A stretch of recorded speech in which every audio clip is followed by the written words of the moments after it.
બાયડના ધારાસભ્ય ધવલસિંહ ઝાલાના પોલીસ પર ગંભીર આરોપ છે। જૂના ઉંટરડામાં આવેલા દીપેશ્વર માતાનું મંદિર કેટલાક પોલીસ અધિકારીઓએ બંધ કરાવ્યું હોવાનો આરોપ છે અને કલેક્ટરને પત્ર લખી મંદિર 3 દિવસથી બંધ કરાવનાર અધિકારી સામે કાર્યવાહી કરવા પણ વિનંતી કરી। આ સાથે જ તેમણે પત્રમાં લખ્યું કે મંદિર બંધ હોવાને કારણે ભક્તોમાં દુઃખની સાથે આક્રોશની પણ લાગણી છે।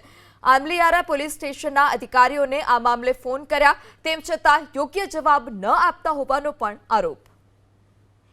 તો મંદિર બંધ હોવાને કારણે ભક્તોમાં ચોક્કસપણે આક્રોશ છે। કેટલાક પોલીસ અધિકારીઓએ આ મંદિર બંધ કરાવ્યાનો આરોપ બાયડના ધારાસભ્ય ધવલસિંહ ઝાલાએ લગાવ્યો છે। આ સાથે જ જે જવાબદાર અધિકારીઓ હોય તેમના સામે કાર્યવાહી કરવા પણ કહેવામાં આવ્યું। આમલીયારા પોલીસ સ્ટેશનના અધિકારીઓ જવાબ નથી આપતા તે પ્રકારની વાત પણ ધારાસભ્યએ કરી છે।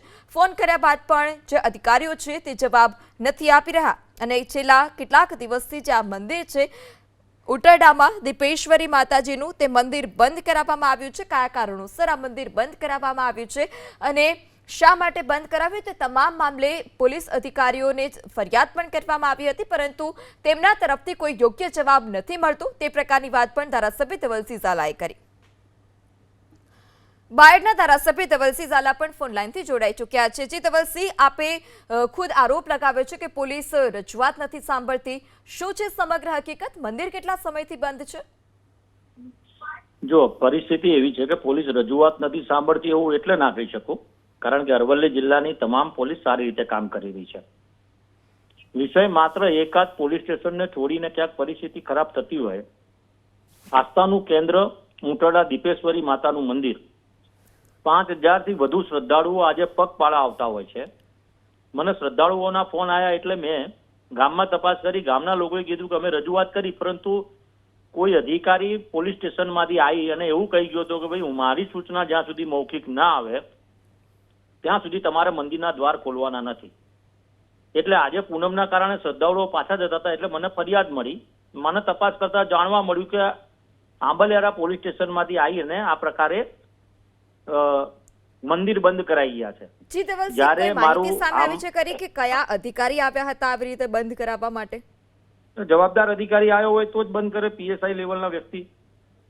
આપણે આ મામલે ઉચ્ચ કક્ષાએ રજૂઆત કરી ખરા? મેં કલેક્ટર શ્રીને કીધું, એને ત્યાં મૌખિક એવી રજૂઆત કરી હતી, જે પણ અધિકારી ગયો એને પોલીસ ખાતાનો, એને એવું કીધું હતું કે ઉપર કલેક્ટર સાહેબની સૂચના છે। એટલે મેં કલેક્ટરને લેટર લખ્યો, જે મીડિયાનામાં પણ આપ્યો છે। મહત્વની વાત એ છે કે જ્યારે મારું શામળાજીનું મંદિર જ્યાં લાખોની સંખ્યામાં શ્રદ્ધાળુ આવે એ જ ચાલુ છે, એની બાજુમાં ફાગવેલ મંદિર ત્યાં હજારોની સંખ્યામાં શ્રદ્ધાળુ આવે, ડાકોર મંદિર ચાલુ, તો દીપેશ્વરી માતાના મંદિરને તાળા મારવાની જરૂર શું પડી અધિકારીને? એને બંધ કરાવવાની જરૂર શું? કાં તો એ કાયદો વ્યવસ્થા પોતે જાળવી ના શકતા હોય એના કારણે એને કીધું કે તમે બંધ કરી દો, પરંતુ આ મારા દીપેશ્વરી માતા મંદિરનું ક્યાંક અપમાન છે। માતાજીના મંદિરથી કંઈ પોલીસ મોટી નથી અને એને તાળા મારવાની વાત કરે અને 3 દિવસ સુધી મંદિર બંધ રહે એ મારા માટે દુઃખની વાત છે। મારા મત વિસ્તારનું મંદિર 3 દિવસ માટે બંધ રહ્યું એ મારા માટે પણ દુઃખની વાત છે અને મેં ઉચ્ચ કક્ષાએ કલેક્ટર શ્રી જોડે પૂરક કીધું છે કે ભાઈ આમાં તમને ક્યાંય લાગતું હોય અને તમે જો કદાચ સત્તાના ધ્રુવે કોઈ પરિપત્ર હોય તો મને મોકલી આપે। કલેક્ટર તરફથી શું કહેવામાં આવ્યું છે ધવલસિંહ? આપે લેટર લખી રજૂઆત કરી કરાયું છે, હજુ મને જવાબ મળ્યો નથી, પણ મને વિશ્વાસ છે કે મારા કલેક્ટર શ્રી એમાં જે પણ હશે એમાં ચોક્કસથી કાર્યવાહી કરશે, કારણ કે કલેક્ટર અને એસપી સાહેબ રજા પર છે। બંનેની કામગીરી એકદમ સારી અને સચોટ છે, એમાં ક્યાંય પણ સેટ પણ એ ચલાવતા નથી અને મને વિશ્વાસ છે કે આમાં જે પણ અધિકારીએ આ રીતના કર્યું છે એના પર ચોક્કસથી એક્શન લેવાશે। તો જે પણ પોલીસ અધિકારી આવી રીતે મંદિર બંધ કરાવવા જે ત્યાં આવ્યા હતા તો તેમ કોઈના દબાણથી આવ્યા હોય? બેન, એ તો હવે અધિકારીને જ ખબર હોય કે એને શું કામ કર્યું ને કેવી રીતના કોના દબાણથી ગયા છે, એ હું જાણતો નથી।